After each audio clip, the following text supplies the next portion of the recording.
继续来看韩国瑜，因为买袂厝，因为伊的丈人踩沙石，所以伫网络顶一直有人咧甲攻击。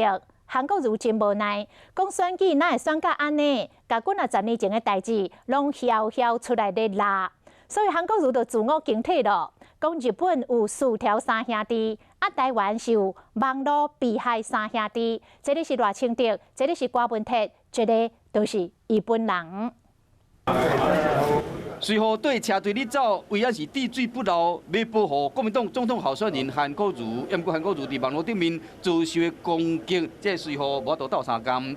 李高芬的家族被检举讲偷污沙石啊，因甘因丈人遭受伤害。我觉得选举选到这样子，祖宗3代、祖宗8代的事情都把它揪出来，而且都几10年前的事情，对当事人的家庭，就是我岳家这边，的确造成非常大的困扰。 网络攻击有够济，即摆佫有一个新的外号。那我们都知道，日本有一个很有名的叫做薯条3兄弟，在北海道。那现在网络上有被害3兄弟，今年开始你可以看得很清楚。第一个被害的是赖清德，在网络上被霸凌到受不了，直接要求蔡英文总统停止网军对他的攻击。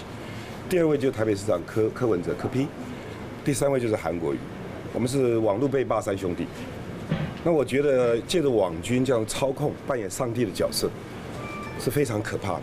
好体案件一路到偷污沙石的案件，韩国瑜若想我都伫第一时间亲身出来将代志讲清楚，自然就唔惊网友的议论纷纷提出来做文章。